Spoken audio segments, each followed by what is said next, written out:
ذکر کے لیے پورے طور کے اوپر تیار کریں. اور ذکر ایک ایسی چیز ہے، ایک روایت میں نے پڑھا تھا کہ لوگ گناہوں کے پہاڑ لے کر کے بیٹھتے ہیں، لیکن جب ذکر کی محفل میں آ کر کے بیٹھتے ہیں اور ذکر کر کے اٹھتے ہیں تو گناہوں کے پہاڑ ان کے سر سے ٹل جاتے ہیں اور صاف ستھرے ہو کر کے وہ محفل سے نکلتے ہیں.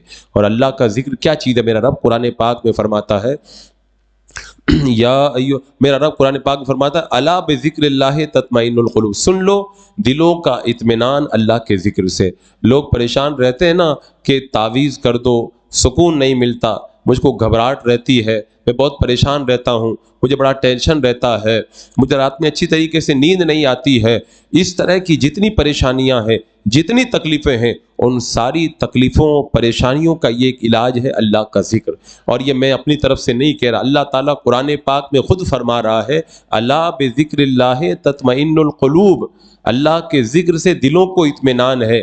کیا اللہ پر ہمارا ایمان نہیں ہے؟ بلا شبہ ہے. اور جب رب پر ایمان ہے، رب فرماتا ہے ومن اصدق من اللہ قیلا، اللہ سے سچا کوئی نہیں ہے. تو جب اللہ تعالیٰ خود ہی فرما رہا ہے تم جب میرا ذکر کرو گے تمہارے دل کو اطمینان پیدا ہوگا، ٹینشن دور ہو جائے گا، غم دور ہو جائے گا، تمہیں جو پریشانی رہتی ہے وہ بھی دور ہو جائے گی، نیند نہیں آتی ہے نا، نیند بھی بہت اچھی آئے گی، اور پھر تمہارا دماغ اتنا خوش رہے گا کہ دنیا کے اندر رہنے کا حقیقی لطف اللہ تبارک و تعالیٰ تم کو نصیب فرمائے گا. اور اگر اللہ کے ذکر سے اگر دور رہو گے تو اللہ تعالیٰ کیا فرماتا ہے وَمَنْ أَعْرَضَ عَنْ ذِكْرِ فَإِنَّ لَهُ مَعِيشَةٌ ضَنْكَ، جو اللہ کے ذکر سے منہ موڑتا ہے نا، اللہ تعالیٰ اس کی زندگانی تنگ کر دیتا ہے. کتنے ایسے لوگ ہیں میرے پاس میں آتے ہیں کہ امام صاحب بالکل دل نہیں لگتا، بہت گھبراہٹ ہوتی ہے، بہت ٹینشن رہتا ہے، پانی کی بوتل لے کر کے آتے ہیں، پانی دم کر دو تو کہتے ہیں کہ تعویذ بنا کر کے دے دو. اب ان سے کہو کہ بعد میں آنا تو تعویذ لینے بھی آتے ہیں، پانی لینے بھی آتے ہیں. لیکن اگر ان سے یہ کہہ دیا جائے کہ آپ نماز پڑھتے ہو، وہ کہتے نہیں پڑھتے ہیں، کہو کہ نماز کے لیے آؤ تو کہتے ہیں کہ کوشش کروں گا. اللہ تعالیٰ کیا فرماتا ہے جو میرے ذکر سے منہ موڑے گا، میرا رب فرماتا اس کی زندگانی تنگ کر دوں گا. تم 1000 پانی دم کرا کے لے جاؤ اور تعویذ سے پورا گلا بھر لو، لیکن جب اللہ تعالیٰ خود ہی فرما رہا ہے میرے ذکر سے بھاگو گے تو تمہاری زندگانی تنگ ہو جائے گی، تو ٹینشن کہاں سے دور ہوگا؟ پریشانی کہاں سے دور ہوگی؟ نیند کیسے آئے گی؟ گھبراہٹ کیسے ختم ہوگی؟ تو گھبراہٹ اگر ختم کرنا ہے، پریشانی اور ٹینشن کو ختم کرنا ہے تو سب سے بڑا تعویذ اور سب سے بڑا جو ہے وہ دم جو ہے وہ اللہ کا ذکر ہے. اس لیے کہ جو میں کر کے دوں گا، مجھ پر آپ کو اتنا بھروسہ کہ آپ پانی لے جائیں گے، دونوں ٹائم پابندی کے ساتھ میں پئیں گے کہ میری گھبراہٹ دور ہو جائے گی، میری تکلیف دور ہو جائے گی. مجھ جیسے گنہگار پہ اتنا بھروسہ، اتنا اعتماد، اور ساری کائنات کے پیدا کرنے والے خالق پر بھروسہ نہیں جو پروردگار خود فرماتا ہے اگر میرا ذکر کرو گے تو تمہارے دلوں کو اطمینان نصیب ہوگا. تو اللہ پر اپنا ایمان مضبوط کرو اور پھر دیکھو کہ اللہ تعالیٰ تمہارے دل کے اندر کیسی رحمتیں اتارتا ہے. حضرات مکرم، بندہ جب اللہ نے کرم کیا اور جنت میں چلا جائے گا تو ایک روایت میں آتا ہے جنتی اگر جنت میں چلا گیا تو جنت کی نعمتوں کو دیکھ کر کے کوئی ٹینشن نہیں ہوتا ہے، کوئی غم نہیں ہوگا، ساری تکلیفیں، ساری پریشانیاں بندہ بھول جائے گا. لیکن اگر دنیا کے اندر اس کا کوئی لمحہ، کوئی گھڑی یا کوئی دن اللہ کے ذکر کے بغیر گزرا تھا، وہ جنت میں بھی چلا جائے گا، اس کو وہ گھڑی یاد آئے گی کہ فلاں گھڑی میں نے اللہ کے ذکر کے بغیر گزاری ہے، تو جنت میں بھی اس کو افسوس ہوگا، حسرت ہوگی، کاش یہ گھڑی بھی میں اللہ کے ذکر کے اندر گزار دیتا. اور پھر اللہ کا ذکر، بے تم کتنے دوستوں کی باتیں کرتے ہیں، اپنوں کی باتیں کرتے ہیں. میں کہتا ہوں سب کی باتیں چھوڑ کے اگر صرف خدا کی باتیں کریں، اللہ کا کلام پڑھیں، اللہ کو یاد کریں، تو بتاؤ زندگی میں لطف پیدا ہوگا کہ نہیں ہوگا؟ حضرات مکرم، اللہ کے ذکر کو اپنی زندگی کے اندر ایسا داخل کر لو، ایسا داخل کر لو کہ اس کے بعد میں کسی تعویذ وغیرہ کی بھی ضرورت نہ پڑے. اور حضرات مکرم، میں نے جو ذکر کے حوالے سے آج جمعہ میں بھی بتایا ہے، میں کہتا ہوں اور کچھ مت پڑھو ذکر کے اندر، نماز اور فرائض و واجبات کے علاوہ اپنا درود پاک اور دوسرا وظیفہ لا الہ الا اللہ محمد رسول اللہ، یہ وظیفہ اپنا ایسا وظیفہ بنا لو، ایسا وظیفہ بنا لو کہ آپ کی زبان کبھی بند ہی نہ ہو. جب بھی وقت ملے، جب بھی فرصت ملے، لا الہ الا اللہ محمد رسول اللہ، لا الہ الا اللہ محمد رسول اللہ، اتنا پڑھ لو، اتنا پڑھ لو. یہ کلمہ شریف ایک ایسا ورد، ایسا وظیفہ، ایسا ذکر ہے، بندہ جب اس کے رنگ کے اندر جب رنگ جاتا ہے نا تو پھر اس کی زندگی ایسی زندگی ہو جاتی ہے کہ دنیا کے سارے خزانے بھی اگر اس کو کوئی دے دے اور پھر وہ لذتیں اس سے لینا چاہے نا وہ سارے خزانوں کو ٹھوکر مار دے گا، لیکن یہ لذتیں دینا وہ گوارا نہیں کرے گا۔ اور اس حوالے سے علامہ ابن العربی رضی اللہ تعالیٰ عنہ کی روایت بھی ہے جو میں نے آپ کے سامنے رکھی تھی۔ حضرت جنید بغدادی رضی اللہ تعالیٰ عنہ کی بھی ایک روایت ہے، ایک دعوت کے اندر ایک نوجوان کو روتے ہوئے دیکھا تو آپ نے فرمایا کہ تو کیوں رو رہا ہے؟ کہا ابھی کشف کے ذریعے مجھے پتا چلا کہ میری ماں عذاب میں مبتلا ہے۔ حضرت سیدنا جنید بغدادی رضی اللہ تعالیٰ عنہ فرماتے ہیں میں نے 1,00,000 مرتبہ کلمہ شریف پڑھ کر کے رکھا تھا، دل کے اندر میں نے اس 1,00,000 کلمہ شریف کا ثواب اس نوجوان کی ماں کو پہنچا دیا۔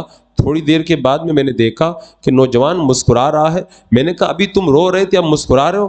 بولے میں دیکھ رہا ہوں کہ میری ماں جنت کے اندر ٹہل رہی ہے اور اللہ کی رحمتوں میں گھوم رہی ہے۔ تو حضرت جنید بغدادی فرماتے ہیں مجھے پتہ چل گیا کہ اس کو بڑا کشف حاصل ہے، یہ اپنی ماں کے بارے میں سب کچھ دیکھ رہا ہے، اور ساتھ میں یہ بھی پتہ چل گیا کہ جو 1,00,000 کلمہ شریف پڑھ کر کے کسی کی روح کو ثواب پہنچا دے تو اللہ تبارک و تعالیٰ اسے اس کی مغفرت فرما دیتا ہے، اسے جنت کی بہاریں نصیب فرما دیتا ہے۔ تو اگر آپ ہمیشہ یہ کلمہ شریف پڑھتے رہیں گے، میں بتاؤں اگر آپ حضرات یہ کلمہ شریف دل لگا کے پڑھنے بیٹھ جائیں 1,000 مرتبہ پڑھیں گے تو صرف 1 گھنٹہ لگے گا، 1 گھنٹے سے زیادہ نہیں لگے گا۔ تو اگر روزانہ 1 گھنٹہ آپ لوگ یہ کلمہ شریف پڑھنے کے لیے نکال لیں تو 1 مہینے میں کتنا ہو جائے گا؟ 30,000، اور 3 مہینے میں کتنا ہو جائے گا؟ 90,000، یعنی 3.25 مہینے میں 1,00,000 کلمہ شریف پڑھ لیں گے۔ یہ کلمہ شریف پڑھ کر کے آپ کسی کو اگر ثواب پہنچا رہے وہ جنتی بن گیا تو آپ خود یہ کلمہ جب 1,00,000 پڑھ لیں گے تو اللہ تعالیٰ آپ کو بھی جنتی بنا دے گا۔ اور 1,00,000 نہیں، جب اس کو 1,00,000 بار پڑھ لو گے نا تو اس کے بعد میں کوئی تم کو پکڑے گا نا بھی کہ مت پڑھو تب بھی کہو گے نہیں میں پڑھوں گا، پھر وہ ایک نشہ چڑھے گا۔ کہتے نا یہ معاذ اللہ دنیا کے نشے میں جو گرفتار ہوتے ہیں نا پہلے تھوڑا سا لیتے ہیں، ان کو تھوڑا سا دیتے ہیں تو ان کو جب نشہ آتا ہے پھر تھوڑا نشہ بڑھانا پڑتا ہے ان کو، اور نشہ بڑھتا رہتا ہے، بہت بڑے نشیڑی بن جاتے ہیں۔ جب دنیا کے نشے کا یہ حال ہے کہ تھوڑا لو تو بندہ اور مانگتا ہے، اور جب اللہ کی محبت کا جب نشہ چڑھتا ہے نا پھر وہ ایسا نشہ چڑھتا ہے، ایسا نشہ چڑھتا ہے، اس کے بعد میں ساری دنیا ایک طرف ہو جائے، بندہ کہتا ہے جو کرنا وہ کر لو، اللہ کا ذکر بند نہیں ہوگا۔ وہ بزرگ ہیں نائی کے پاس بیٹھے ہوئے تھے اور جو ہے وہ اپنی داڑھی اور بالوں کو صحیح کروا رہے تھے، جب مونچھوں کو صحیح کروانے لگے وہ ذکر کر رہے تھے، اس نائی نے کہا کہ تھوڑی دیر آپ جو ہے وہ ذکر کرنا بند کر دیں، کہیں ہونٹ نہ کٹ جائے۔ فرمایا کٹ جائے تو کٹ جائے، ذکر تو میں نہیں بند کر پاؤں گا۔ یعنی محبت الہی کا ذکر کا جب نشہ چڑھتا ہے نا تو پھر بندے کی یہی کیفیت ہوتی ہے، بولے جو ہوتا ہے وہ دیکھا جائے گا لیکن اللہ کا ذکر بند کر دوں یہ مجھ سے گوارا نہیں ہو پائے گا۔ وہ جو حضرت عبداللہ بن عباس رضی اللہ تعالیٰ عنہما کو جو کہا تھا نا ایک حکیم نے کہ آپ کی آنکھ کا میں علاج تو کروں گا لیکن آنکھ میں پانی نہیں لگنا چاہیے، کچھ ٹائم کی نماز چھوڑنا پڑے گا، تو آپ نے جواب میں کیا کہا تھا؟ ساری زندگی اندھا ہو جاؤں رہ جاؤں یہ تو چل جائے گا لیکن ایک ٹائم کی نماز چھوڑ دوں یہ میں نہیں برداشت کر سکتا ہوں۔ یہ جو ہے اللہ کی محبت اور ذکر کا نشہ ہے، اور جب یہ نشہ بندے کو جب چڑھتا ہے نا تو پھر ایسا نشہ چڑھتا ہے کہ وہ موت کے وقت بھی وہ نشہ نہیں اترتا اور وہ مرتے مرتے مسکراتے مسکراتے دنیا سے چلا جاتا ہے۔ اور ایک بزرگ غالباً حضرت معروف خرقی کے بارے میں نے پڑھا تھا کہ جب وہ محبت الہی کے نشے میں دنیا سے چلے گئے نا اللہ تبارک و تعالیٰ نے فرمایا فرشتوں سے یہ کون ہے؟ فرشتوں نے عرض کیا مولا تو خوب جانتا ہے۔ کہا یہ معروف خرقی ہے۔ کہا کیا ہوا اس کو؟ کہا مولا تو خوب جانتا ہے۔ کہا اس کو میری محبت کا نشہ چڑھا ہے، اب مجھ کو دیکھے بغیر اس کو چین اور قرار نہیں آئے گا۔ تو حضرات مکرم شب برات آ رہی ہے، ذکر کے اندر ذکر کے رنگ میں رنگ جائیں، ایسا رنگ جائیں جیسے بھی آپ دیکھیں دکان پر بیٹھیں تھوڑا ٹائم خالی ہے، آج کل تو وہ تسبیح چل گئی ہے جس کے اندر گنتی آتی ہے، وہ تسبیح رکھ لیں، پڑھتے رہیں، جب بھی موقع ملے 1 منٹ مل رہا ہے لا الہ الا اللہ محمد رسول اللہ پڑھنا شروع کر دیں۔ 5 منٹ مل رہے ہیں، آپ یہاں سے گھر جا رہے ہیں راستے کے اندر وہ تسبیح پڑھتے ہوئے جائیں، کیونکہ آپ جتنی دیر باتیں کریں گے اتنی دیر اگر یہ پڑھتے رہیں گے تو آپ کے لیے تو جنت کے اندر باغات تیار ہونا شروع ہو جائیں گے۔ اور ایک بزرگ کے بارے میں نے پڑھا، ان کی بارگاہ میں جب لوگ آتے تھے جب واپس جاتے تھے تو بزرگ فرماتے تھے میرے پاس سے اٹھ کر کے جاؤ تو 2 لوگ ایک ساتھ میں نہیں جائیں گے، ایک ایک کر کے نکلو، پوچھا گیا حضرت آپ ایسا کیوں کہہ رہے ہیں؟ کہا جب دو دو لوگ ساتھ میں جاؤ گے تو باتیں کرتے کرتے جاؤ گے، ایک ایک اٹھ کر کے جاؤ تاکہ ایک ایک بندہ گھر پہ جائے گا تو ذکر کرتے ہوئے جائے گا۔ تو یہ ہمارے بزرگوں کا طریقہ، میں نے پڑھا کتنے بزرگوں کے بارے میں، وہ دین کا کام کرتے، کتابیں لکھتے۔ اب کتاب لکھتے لکھتے، اب آج کل والے وہ قلم تو تھے نہیں تھے، وہ قلم تھے کہ خط بنانا پڑتا تھا تو بیچ میں ان کو چھیلنا پڑتا تھا قلم کو، تو جتنی دیر تک وہ قلم کو چھیلتے تھے اتنی دیر تک اللہ کا ذکر شروع کر دیتے تھے۔ پوچھا جاتا تھا کیوں؟ کہا کہ جب میں دین کا کام کر رہا تھا، اب قلم صحیح کرنے لگا تو یہ وقت میرا برباد نہ جائے، تو اتنی دیر تک میں اللہ کے ذکر کے اندر مگن ہو جاتا ہوں۔ تو جب ہم لوگ طریقہ بنائیں گے نا، جب تک زبان سے ذکر کر سکتے زبان سے کریں، اور جہاں پر زبان سے نہیں کر سکتے، جیسے لوگ بیٹھے ہوئے ہیں ان کو ڈسٹرب ہو رہا ہے، یا ہم ایسی جگہ میں ہیں نہا رہے ہیں یا کہیں ہیں وہاں پر زبان سے ذکر کرنا جائز نہیں ہے، تو پھر سانسوں کے ذریعے ذکر شروع کر دیں۔ جب سانس جائے تو لا الہ، واپس اندر لیں تو الا اللہ۔ یہ سانسوں والا ذکر کبھی بند نہ ہونا چاہیے۔ سرکار مفتی اعظم ہند رحمۃ اللہ تعالی علیہ ٹرین میں سفر کر رہے تھے اور پنڈت بھی اسی جگہ سیٹ پر بیٹھا ہوا تھا، تو وہ اللہ اللہ کی آوازیں آنے لگی۔ پنڈت چاروں طرف دیکھ رہا ہے کہ کون، کوئی نظر بھی نہیں آ رہا بولنے والا، کدھر سے آواز آ رہی ہے۔ جب غور کیا، معلوم کیا تو پتہ چلا کہ یہ جو سرکار مفتی اعظم ہند اللہ کے نیک بندے بیٹھے ہوئے، ان کے دل سے یہ آوازیں آ رہی ہیں۔ وہ کلمہ پڑھ کے مسلمان ہو گیا۔ تو بندہ جب ہر وقت ذکر میں لگا رہتا ہے نا، تو پھر بعد میں ایک دن ویسا بھی آتا ہے کہ پھر وہ چپ رہتا ہے، وہ کچھ نہیں کرتا ہے، اس کا دل خود کہتا ہے اللہ اللہ، اس کا دل اللہ کے ذکر کے اندر جاری ہو جاتا ہے۔ اور اس کے لیے سب سے آسان طریقہ یہی ہے کہ بندہ جس سنی صحیح العقیدہ پیر سے مرید ہے ان کی بارگاہ میں لو لگائے، ان کا تصور برابر کرتا رہے، تو اس کی برکت سے اللہ تبارک و تعالیٰ یہ ذکر اس کے دل کے اندر جاری و ساری فرما دے گا۔ تو حضرات مکرم، ذکر ہر شے کرتی ہے، دیواریں بھی اللہ کا ذکر کرتی ہیں، یہ چھت بھی اللہ کا ذکر کرتی ہے، درخت بھی اللہ کا ذکر کرتے ہیں، دروازہ جب ہم کھولتے ہیں بند کرتے ہیں وہ بھی اللہ کا ذکر کرتا ہے۔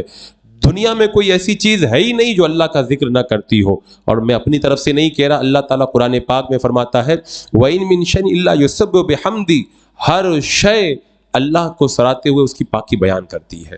تو ہم کو پتہ نہیں چل پاتا، اللہ تعالیٰ فرماتا ہے تم اس کی تسبیح کو سمجھ نہیں پاتے ہو، تو سب اللہ کا ذکر کر رہے ہیں، تو ہم کو بھی تو اللہ کے ذکر میں مگن رہنا چاہیے۔ اس دور میں جب پریشانیاں ٹوٹی ہوئی ہیں، لوگ ٹینشن میں، طرح طرح کے پریشانیوں میں گرفتار ہیں، ایسے موقع پہ اگر کوئی دوا ہے، اگر کوئی علاج ہے، اگر کوئی دولت ہے، اگر کوئی نعمت ہے، تو اللہ کا ذکر ہے۔ اللہ کے ذکر کے رنگ میں رنگ جاؤ، شب برات آنے سے پہلے دل کو صاف کر لو، پھر انشاءاللہ شب برات کی برکتوں سے ہم اور آپ مالا مال ہوں گے۔ اللہ تبارک و تعالی ہمیں اپنے ذاکرین کے اندر شامل فرما لے۔ استغفر اللہ ربی من کل ذنب و اتوب الیہ۔ السلام علیکم۔